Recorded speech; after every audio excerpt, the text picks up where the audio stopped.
untuk katakan mencapai padamnya duka, padamnya penderitaan yang tidak lain adalah padamnya kotoran batin, ternyata juga kadang-kadang tidak bisa kemudian serta-merta langsung padam total. Nah, ada tahapan-tahapannya. Itulah kemudian memunculkan yaitu penjelasan atau memunculkan sebuah katakan ini bukan teori sih ya, tetapi sebuah fenomena di mana seseorang menghancurkan penyebab penderitaan, penyebab duka, penyebab keberlanjutan dalam kehidupan-kehidupan di alam tumimba lahir secara bertahap. Nah, sehingga ada Sotapati, Magga, dan Pala.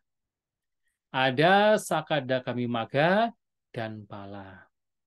Ada kemudian Anagami Magga dan Pala. Ada Arahata Magga dan Pala. Bertahap, tidak terkadang langsung pada pencapaian Arahata Magga dan Pala yang mana semua belenggu, semua kilesa kotoran batin itu hancur. Nah, dalam praktik menghancurkan kotoran batin, ada kalanya seseorang kemudian baru bisa menghancurkan 3 belenggu yang tadi telah disampaikan, yaitu belenggu Sakyaditi, Wicikicca, dan Silabata Paramasa. Itu dihancurkan. Sakyaditi adalah pandangan bahwa ada self, ada diri. Kemudian Wicikicca adalah keraguan-raguan, terutama terhadap Buddha, Dhamma, dan Sangha, terhadap 5 gugusan, baik masa sekarang, yang lampau, dan yang akan datang, ada keraguan-raguan. Kemudian juga keraguan-raguan terhadap Padicca Samuppada, yaitu penyebab-penyebab yang membawa kepada penderitaan dan yang membawa kepada padamnya penderitaan. Nah, itu masih ada keraguan. Nah, keraguan ini dihancurkan. Kemudian juga adalah Silabata Paramasa, kemelekatan terhadap upacara, ritual, atau praktek-praktek tertentu yang sebenarnya menyimpang dari jalan mulia Bunsur 8, dianggap sebagai jalan kebebasan, itu juga lenyap. Nah, 3 ini lenyap tidak hanya sekedar karena pandangan. Ya, sekarang kan kalau kita berbicara pandangan hanya sekedar teori, hanya sekedar analisa, atau sekedar anubodhanyana, pengetahuan yang muncul dari pemahaman, dari menganalisa, dari katakan ya sekedar pandangan semata, itu mungkin banyak umat Buddha yang sudah Sotapanna. Ya kan, kalau pernah kan saya bertanya, kalau mungkin dengan para awuso, misalnya ditanya, apakah Anda punya keraguan terhadap Buddha, Dhamma, dan Sangha? Oh tidak, saya yakin sekali. Apakah punya keraguan terhadap Padicca Samuppada? Oh tidak, itu sangat benar adanya. Apakah punya keraguan terhadap 5 gugusan yang lampau sekarang yang akan datang? Oh tidak, saya paham. 5 gugusan yang sekarang lampau dan yang akan datang sama. Didera oleh ketidakkekalan. Didera oleh dukkha. Itu bukan sebagai self, bukan sebagai atta. Itu hanya sekedar fenomena. Oh itu berarti sudah tidak ada keraguan-keraguan dong. Wicikicca lenyap. Itu kan pemahaman muncul karena sebuah pemahaman, bukan padiveda. Karena pengetahuan yang betul-betul akan menghancurkan 3 belenggu ini adalah padiveda, penembusan. Yang penembusan ini muncul di kondisi Magga dan Pala. Ya, ketika orang mencapai Sotapati Magga, nah 3 belenggu ini hancur. Yang kemudian dilanjutkan dengan buah dari yaitu hancurnya 3 belenggu. Itu adalah momen tertentu. Itu momen yang memang pada waktu itu batinnya ya sangat berkembang sehingga mampu menghancurkan 3 belenggu. Nah, jadi kalau dalam Abhidhamma kan ada prosesnya kan, ya citawiti, ya proses pikiran gitu kan. Yang dalam Magga dan Pala pun ada prosesnya, ada citawitinya, proses pikiran. Ya sama, diawali dengan hal yang sama. ada atita, bawangga. Jadi ada bawangga, ya, ada kesadaran yang masih pasif, yang masih lampau. Nah, kemudian muncullah yaitu bawangga calana, kesadaran tergerak ya karena ada objek sebenarnya. Kemudian begitu itu muncul langsung lenyap, maka menjadi bawangga upaceta, upaceda. Ya, lenyapnya, terpotongnya upaceda bawangga. Kemudian muncul pancadwara wajana. Nah, ini adalah manudwara wajana. Kemudian muncul manuwinyana.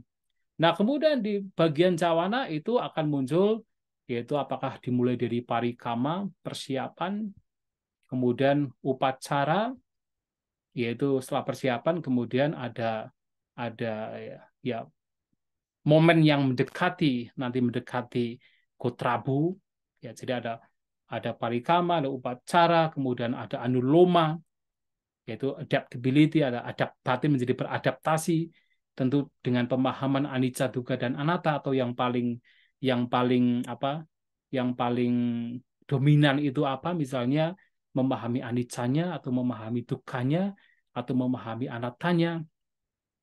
Nah, kemudian dari anuloma baru kemudian Kotrabu.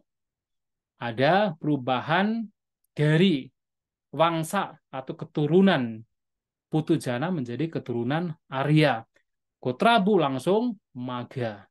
Dan maga itu belenggu yang memang dihancurkan pada waktu itu. Kalau misalnya mencapai Sotapati maga, yaitu yang dihancurkan cuma 3 pada waktu itu. Langsung diikuti oleh momen pala. Nah, momen pala ini kalau misalnya tidak ada parikama, maka menjadi 3 momen.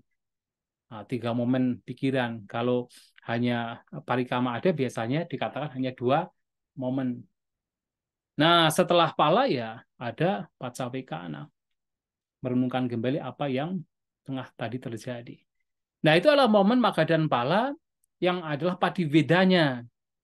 Jadi bukan sekedar teorinya, bukan sekedar anubodhanya.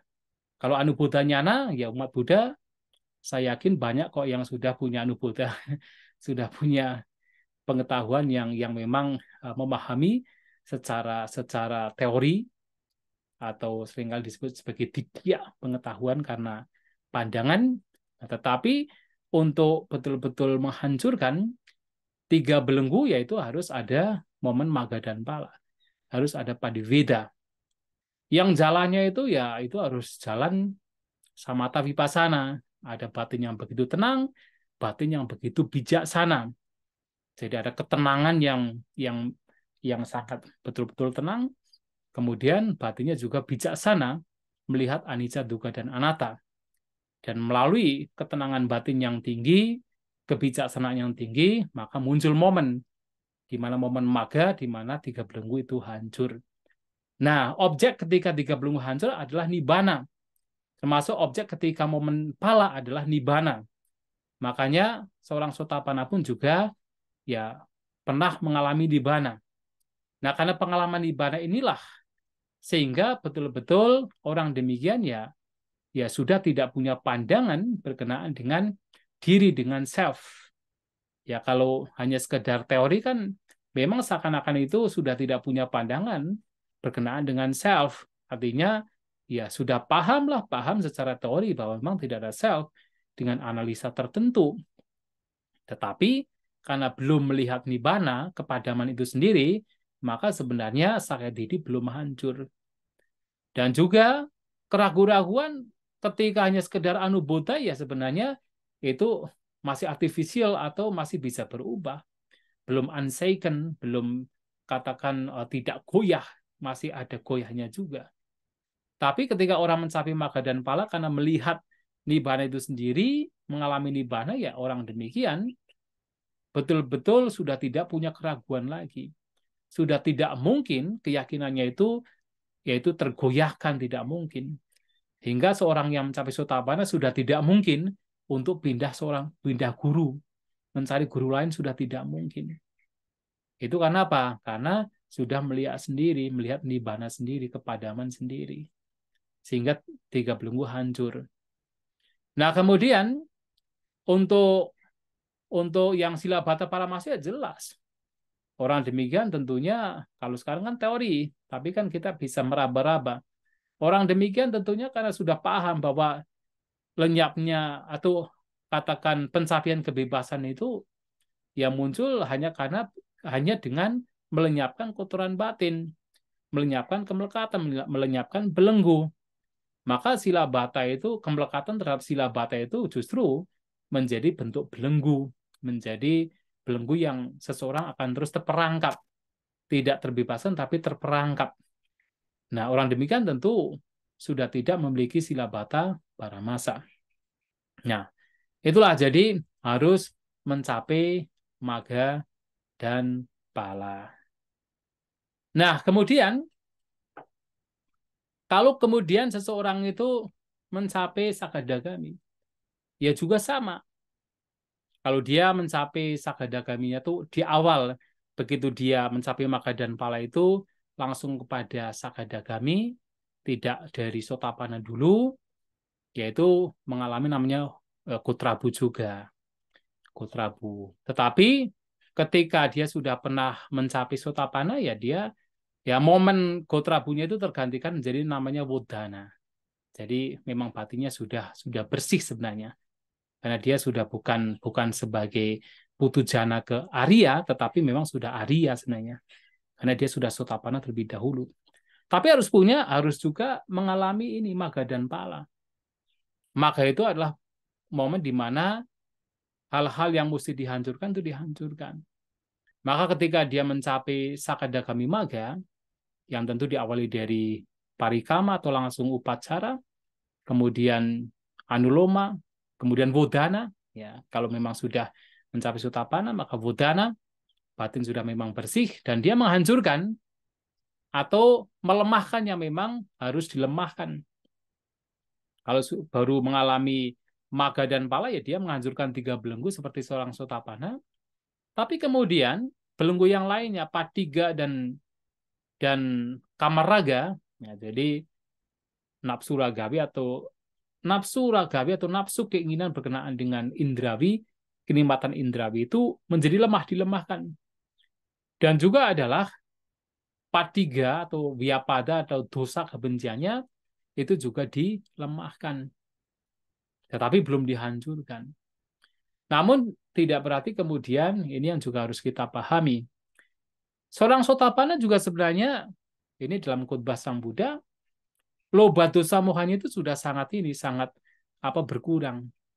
Artinya walaupun tidak disebutkan bahwasanya kebencian dan keserakahannya itu rasanya itu belum lenyap, tapi sebenarnya sudah sangat berkurang bagi seorang sotapana. Ya tidak seperti orang biasa. Orang biasa keserakahannya itu bisa tidak terbatas. Kebencian seorang biasa itu bisa tidak terbatas. Potensi untuk melakukan kejahatan yang berat itu masih ada. Tapi seorang sotapana sudah tidak punya potensi untuk melakukan kejahatan yang berat. Kenapa? Kebenciannya sudah sangat berkurang. Keserakahannya sudah sangat berkurang. Apalagi dia sudah memahami, karena pencapaian itu juga muncul dari pemahaman anicca, ketidakkekalan. Dia memahami bahwa segala sesuatu adalah tidak kekal, maka keserakahannya juga sudah sangat berkurang. Sampai pada poin di mana seorang sotapana pun dikatakan sebagai caga sampana. Jadi kedermawanannya itu sudah sangat sempurna, nggak punya kekikiran. Seorang sotapana sudah tidak punya kekikiran.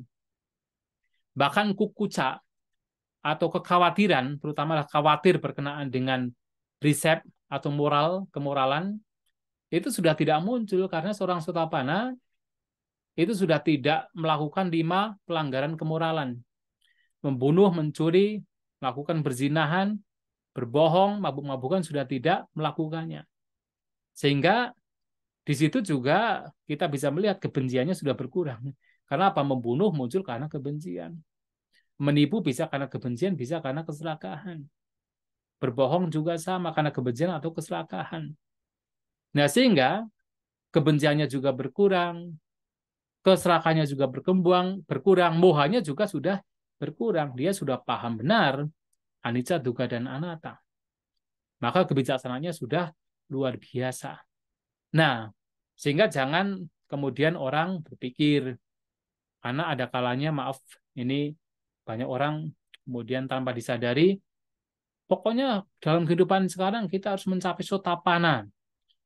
Sebenarnya pemikiran demikian bagus sekali, sangat baik sebenarnya. Tapi kalau tidak hati-hati, itu muncul atas dasar apa?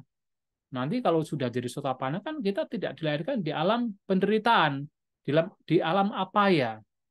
Sehingga ada kecenderungan, kalaupun nanti kita melakukan berbagai macam kesenangan indrawi, yang pokoknya bersenang-senang, itu pokoknya nggak masalah. Kenapa? Nanti tidak dilahirkan di alam apa ya, sudah pasti senang gitu kan. Sudah pasti nanti lahirnya juga paling-paling paling rendah jadi manusia. Apalagi bisa menjadi dewa.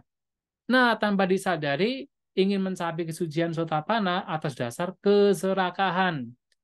Atas dasar itu belenggu bawa tanha. Nah, itu juga salah arti, salah jalan itu. Padahal mau orang mencapai sotapanna, sakadagami, anagami, dan arahanta, ya kebijaksanaannya harus sama. Arah tujuannya adalah pembebasan secara total. Hanya karena belum kuat untuk secara total, kemudian mampir dulu. Nah, mampirnya ini bukan karena tujuannya untuk mampir ke sotapanna, bukan. Tapi karena memang belum mampu sampai arahat, maka hanya sampai ke sotapanna. Tapi tetap tujuannya adalah arahanta. Bukan kemudian udah mencapai sotapanna saja nanti supaya tidak terlahir di alam menderita tanpa disadari karena ingin bersenang-senang di alam bahagia. Nah, itu yang sebenarnya tidak sesuai. Karena ketika orang melihat anicca, dukkha, anatta, walaupun tidak mencapai arahanta, itu juga sebenarnya sama. Yang mereka lihat adalah sama. Ketakutan mereka terhadap tumimba lahir yang begitu membawa kepada penderitaan, sangsara itu sama. Maka kalau di dalam kitab ulasan, Visuddhimagga yang menyampaikan tentang 16 jnana, 16 pengetahuan yang memang muncul ketika orang mempraktikkan vipassana, sebagai contoh adalah seseorang akan pada tahap yaitu munculnya muncingtu kangyata jnana, ya, muncitu kangyata jnana. Pengetahuan di mana seseorang itu begitu bergetar, begitu tremble untuk bisa segera terbebaskan. Bukan terbebaskan dari alam neraka saja atau alam menderita saja, terbebaskan dari segala alam. Karena orang demikian melihat bahwa tidak ada satu pun pelindungan di alam tumimba lahir, tidak ada satu pelindungan, semua itu tidak bisa dijadikan pelindungan, nggak ada sandaran. Maka melihatnya sebagai bahaya, semua itu adalah bahaya, maka dia akan begitu tremble, begitu ingin, begitu kuat untuk bisa terbebaskan. Sampai kemudian diibaratkan seperti seekor ular yang berada di mulut seekor katak. Maksudnya seekor katak yang berada di mulut seekor ular. Dia tahu persis kalau sampai sampai tertelan ke ke mulut ular tersebut, leher ular tersebut, dia mati. Maka dia itu berusaha untuk keluar, untuk lepas dari gigitan mulut ular tersebut. Bayangkan, itu adalah keinginan yang sangat kuat, yaitu kangyata, trembling, goyah, untuk muncitu adalah untuk terbebaskan. Nah, jadi arahnya itu sama, untuk terbebaskan dari segala duka, dari segala sangsara tumimba lahir. Tapi karena kekuatan batinnya belum kuat, maka mampirnya pun bukan karena disengaja, ya, mampir yaitu ke pencapaian Sutapatimaga dan Pala. Nah, tapi bukan ingin mencapai itu karena ada keinginan yang lain. Itu seperti ingin keluar dari mulut harimau, tapi masuk ke mulut buaya. Tidak demikian. Nah, sehingga yang kedua adalah memang kemudian ada yang tidak langsung membebaskan batin dari semua belenggu dari kotoran batin, tapi bertahap menjadi tahapan yang kedua, Sakadagami Magga, kemudian Pala. Jadi 3 belenggu dihancurkan, yang 2 itu dilemahkan. Nah, kemudian ternyata tidak juga, walaupun sudah lebih dari itu, tapi tidak bisa langsung mencapai arahat, pencerahan, mencapai pembebasan secara total. Tapi kemudian mampir, dengan istilah mampir ya, mampir hanya menghancurkan 5 belenggu, yaitu yang tadi belenggu 3 pertama yang dihancurkan oleh Sotapana dan Sakadagami, dan juga belenggu yang dilemahkan oleh Sakadagami, yaitu Kamaraga dan Patiga atau Wyapada sama. Jadi 2 belenggu ini juga dihancurkan. Maka karena seorang Anagami telah menghancurkan belenggu Kamaraga, maka orang Anagami ini sudah tidak punya nafsu ragawi berkenaan dengan kesenangan indrawi.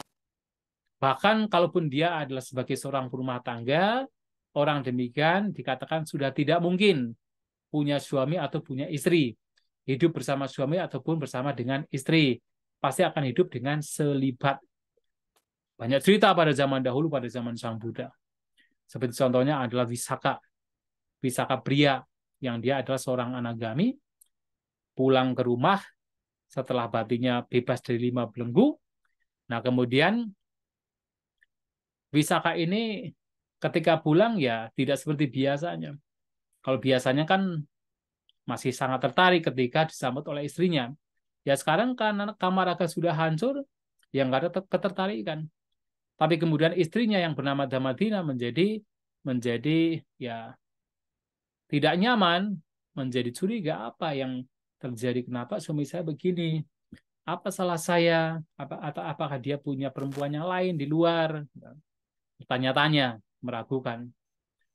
Kemudian ketika ada kesempatan, Wisaka memberitahukan bahwa sekarang sudah tidak mungkin untuk hidup bersama dengan seorang istri. Kalau memang kamu mau pulang ke rumah, nggak apa-apa, silahkan pulang. Nanti semua biaya hidup kamu akan saya berikan semua. Atau kalau kamu tidak mau pulang, kamu mau tinggal di rumah, silahkan. Semua kekayaan akan saya kasihkan ke kamu. Saya hanya butuh untuk makan sajalah, pokoknya untuk kebutuhan hidup saja. Semuanya akan saya kasihkan ke kamu. Tapi kan Damadina kan orang yang punya keyakinan yang besar terhadap Sang Buddha. Nah, dia kemudian berpikirlah daripada sudah tidak bersuami lagi, lebih baik jadi bikuni. Nah, hanya dia jadi bikuni, mencapai kesucian arahanta. Dengan cepat, Damadina cepat sekali mencapainya. Karena begitu dia menjadi bikuni, nah, dia itu banyak persembahan. Karena apa? Karena kan mantan suaminya orang kaya raya. Nah, sehingga dia mendapatkan prioritas, mendapatkan ini dan itu. Tapi kemudian dia berpikir, wah kalau begini caranya, bagaimana saya bisa mencapai kesucian? Hanya dia meninggalkan kota Sawati, pergi ke tempat yang sepi, nah, tidak lama mencapai kesucian arahanta. Pulang ke Sawati. Nah, Wisaka ini berpikir, wah ini jangan-jangan Damadina ini tidak betah menjadi bikuni. Baru keluar sebentar, sekarang sudah pulang. Tapi kemudian berpikir, bagaimana untuk mengetahui ya kalau dia betah atau tidak? Kalau ditanya, kamu betah nggak menjadi seorang pabajita? Itu bukan pertanyaan orang yang cerdas. Maka untuk mengetahuinya, Wisaka ini bertanya tentang dhamma. Nah, dari pengetahuan dhamma, nah dia akan tahu kalau Wisaka ini memang betah sebagai seorang bikuni atau tidak. Maka itulah kemudian muncul khutbah yang namanya Cula Vedala Sutta. Berisikan tanya jawab antara Wisaka dengan Bikuni Damadina. Wah, itu luar biasa khutbahnya itu. Nah, dari situ Wisaka malahan tahu ternyata Bikuni Damadina ini sudah lebih dari dia. Telah mencapai kesucian arahanta dari tanya jawab yang disampaikan. Maka tahu, oh, Bikuni Damadina itu jelas sudah betah sekali menjadi seorang bikuni. Nah, artinya kalau orang mencapai anagami sudah tidak selibat, karena sudah tidak beristri atau bersuami, karena memang kamaraga sudah hancur. Nah, bahkan tidak hanya demikian, sudah tidak punya kemarahan lagi. Sudah tidak baperan lagi ya. Jadi kalau masih baperan berarti masih belum anagami. Jadi sudah tidak baperan, sudah tidak marah-marah, sudah tidak, walaupun sangat halus sekalipun, kebencian, ketidaksukaan sudah tidak ada bagi seorang anagami. Tapi masih punya kotoran batin. pembandingan masih ada, mana masih ada. Kemudian keinginan untuk terlahir lagi, tapi tidak mau terlahir di alam. Alam dewa tidak mau, sudah tidak ada keinginan. Kenapa? Karena alam dewa itu hanya berkenaan dengan apa? Berkenaan dengan nafsu ragawi, kenikmatan indrawi.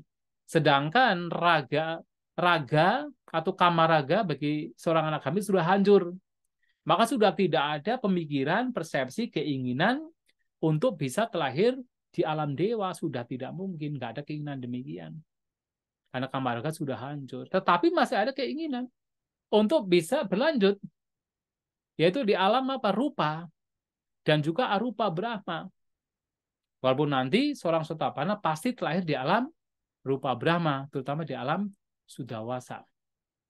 Nah, jadi makanya kemudian karena alasan inilah maka ada indikasi banyak skolar, banyak cendekia Buddhis berpikir bahwa seorang anagami, seorang arahanta mau tidak mau harus mencapai jana keempat. Nah, jadi harus mencapai jana keempat. Walaupun seandainya orang itu hanya mempraktikkan suka wipasaka, murni yaitu vipassana, tapi bukan berarti betul-betul tidak ada jananya. Tetap ada jananya. Dan bahkan ketika mencapai anagami atau arahanta, itu harus juga mencapai jana keempat. Walaupun nanti pondasi dari pencapaian arahanta tidak harus jana keempat. Jana pertama, kedua, ketiga bisa. Jana keempat bisa, jana kelima bisa. Kalau Abhidhamma kan sampai jana kelima. Dan termasuk jana yang lain, Akasansanayatana juga bisa pondasinya. Tapi kalau dalam Abhidhamma, Akasansanayatana atau arupa jana itu harus dimasukkan ke dalam jana kelima. Namanya Lokutara Cita yang bagian yang berasosiasi dengan jana kelima. Nah, jadi harus ada ketenangan batin yang minimal jana pertama. Tapi kemudian karena seorang anagami itu pasti dilahirkan di alam Sudawasa, yang itu juga berhubungan dengan jana keempat, ya maka ada indikasi dan bahkan banyak cendekia Buddhis yang menyampaikan bahwa harus mencapai jana keempat. Apalagi kalau kita perhatikan pada zaman Sang Buddha, ada seorang rumah tangga bernama Citta Gahapati. Nah, Citta Gahapati ini sudah mencapai jana keempat. Dan dia adalah seorang anagami, mencapai jana keempat. Nah, bahkan ketika ditanya oleh seorang Niganta, yaitu di kaum Niganta, Jaina, yang dia mengatakan memang ada kondisi batin yang bebas dari vitaka dan wicara. Oh, nggak mungkin ada. Itu seperti seseorang yang ingin menangkap angin dengan jala, dengan jari, nggak mungkin bisa. Kemudian bertanya kepada Cita, rumah tangga Cita. Wahai Cita, apakah kamu percaya dengan apa yang disampaikan oleh Sang Buddha, oleh Buddha Gautama, bahwa ada kondisi batin yang bebas dari vitaka dan wicara? Itu kondisi batin apa? Jana kedua sebenarnya. Karena dalam jana kedua tidak ada vitaka dan wicara. Kemudian Citta Gahapati, rumah tangga Cita mengatakan, oh dalam hal ini saya tidak percaya bahwa ada kondisi batin yang bebas dari vitaka dan wicara. Wah, Niganta dengan muridnya senang sekali. Wah, bahkan siswa Sang Buddha yang terkenal ini tidak percaya, nggak ada saddha, tidak ada keyakinan. Tapi kemudian Citta Gahapati bertanya balik, mana yang lebih tinggi, nyana atau sada? Pengetahuan atau sekedar keyakinan? Sada di sini bisa kepercayaan. Jadi mengetahui atau percaya? Nah, Niganta mengatakan ya jelas, mengetahui lebih tinggi daripada percaya, daripada sada. Nah, kemudian Citta Gahapati mengatakan, nah dalam hal ini, dalam hal pernyataan Sang Buddha bahwa ada kondisi batin yang bebas dari vitaka dan wicara, saya tidak datang atas dasar sadha. Bukan sekedar karena sadha keyakinan. Tetapi apa? Saya datang atas dasar nyana, pengetahuan. Mengapa? Karena dia sendiri sudah mengalami. Jadi Citta Gahapati sudah mengalami kondisi batin yang bebas vitaka dan bicara. itu adalah jana kedua. Tidak hanya jana kedua, bahkan jana ketiga, keempat, nah cita kabati ini sudah mengalami. Nah, sehingga karena hal itulah maka ada pandangan demikian. Maka orang yang mencapai anagami, ya mau tidak mau terlahirnya di alam sudawasa. Ya jelas karena kamaraga sudah hancur. Maka kondisi batinnya membawa kepada keinginan atau membawa kepada keberadaan atau kelahiran di alam yang sifatnya kenikmatan indrawi sudah tidak ada. Maka sudah tidak mungkin akan dilahirkan di sana. Maka harus dilahirkan di alam yang lebih tinggi, terutama adalah alam sudawasa yang merupakan bagian dari alam rupa Brahma, yang itu juga bagian dari jana keempat. Nah, ini adalah tahapan anagami. Jadi tidak langsung semua tanah dihancurkan, tidak langsung. Masih ada tanah lagi. Keinginan untuk lahir di alam kamaraga, rupa Brahma itu masih ada. Itu disebut sebagai rupa raga dan arupa raga ya. Kalau tadi untuk yang anagami kan hanya menghancurkan kamaraga. Tapi rupa raga, arupa raga, nafsu keinginan untuk lahir di alam rupa, alam arupa, yaitu alam Brahma, itu masih ada. Hanya kemudian orang yang mencapai arahanta, mencapai pengalaman arahata maga, maka seluruh belenggu itu dihancurkan. Belenggu yang membawa kepada kelahiran kembali, yang membawa kepada penderitaan, membawa kepada duka, itu dihancurkan secara total. Maka tidak hanya 5 belenggu pertama, belenggu yang lebih halus lagi, yaitu pembandingan mana, kemudian keinginan untuk telah di alam rupa Brahma, kemudian keinginan untuk telah di alam arupa Brahma, udaca, kegelisahan batin, dan juga adalah avijja, ketidaktahuan berkenaan dengan terutama 4 kebenaran Arya, 4 kebenaran mulia tentang apa itu duka, sebab duka, padamnya dan jalan untuk memadamkan duka, itu sudah dihancurkan. 10 belenggu ini dihancurkan, dan itulah yang sebenarnya betul-betul disebut sebagai tasayewa tanhaya asesa viraga niroda cako padinisago muti analayo. Jadi betul-betul tanha itu sendiri telah dipadamkan, dihancurkan secara total, ditinggalkan, dilenyapkan, ya dibebaskan, dilepaskan secara total. Nah, itu adalah pencapaian arahata. Tetapi sebelum itu masih ada tahapan-tahapan yang memang juga harus dialami oleh orang yang mencapai pembebasan, mencapai ya katanya membawa dirinya kepada kebebasan. Ya, saya kira mungkin kalau ada satu pertanyaan untuk ditanyakan juga dipersilahkan. Masih ada waktu 5 menit. Wandami Bante, izin bertanya. Ya, baik. Saya mau tanya mengenai Pancakanda Bante. Ya. Itu dari rupa, wedana, sanya, sangkara, dan winyana. Itu kan dari sebab awija, sangkara, upadana, tanha, dan bawa. Nah, yang menjadi pertanyaan, itu kan yang menjadi sebab yang mengkondisikan. Nah, bagaimana diawali untuk tidak berkondisikan, Bante? Iya. Nanti ini akan bicara tentang ini, padicca samuppada ya, mau tidak mau. Jadi kan yang mengkondisikan duka penderitaan, mengkondisikan kelahiran, itu kan ya avijja, sangkara, vinyana, kemudian nama rupa, salayatana, pasa, vedana, tanha, upadana, dan seterusnya. Baru nanti muncul kelahiran, usia tua, sakit, kematian, berbagai macam duka penderitaan itu muncul. Nah, bagaimana kita untuk membawa kepada yang tidak berkondisi? Yaitu tadi, kita mengupayakan untuk melenyapkan tanha. Kalau di dalam Dhamma Cakkappavattana Sutta yang tadi saya sampaikan. Tasayewa tanhaya asesa viragani roda. Jadi betul-betul memadamkan melenyapkan secara total tanha itu sendiri. Tapi tentu tidak hanya itu, ketika tanha dipadamkan secara total ya awija juga padam. Maka kalau di dalam konteks yaitu dwada sangga padija samupada, yaitu 12 faktor yang kemunculannya bersebab padija samupada, maka ketika disampaikan penyebab penderitaan, penyebab kelahiran dan berbagai macam penderitaan, yaitu karena awija dan seterusnya, maka juga dikatakan awijayatve wa asesa viraga niroda, maka sangkara nirujati.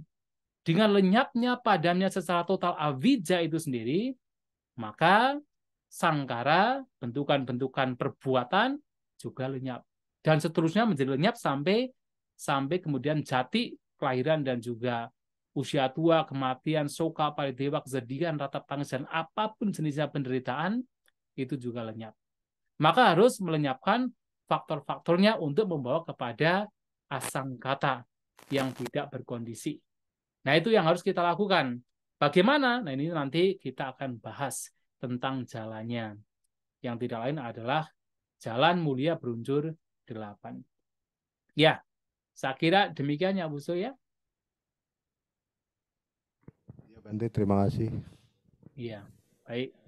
Ya, waktunya sudah tinggal 1 menit. Saya kira kita bisa beristirahat sejenak. Dan kita akan lanjut lagi untuk membahas jalan yang membawa kepada padamnya duga. Terima kasih. Ya.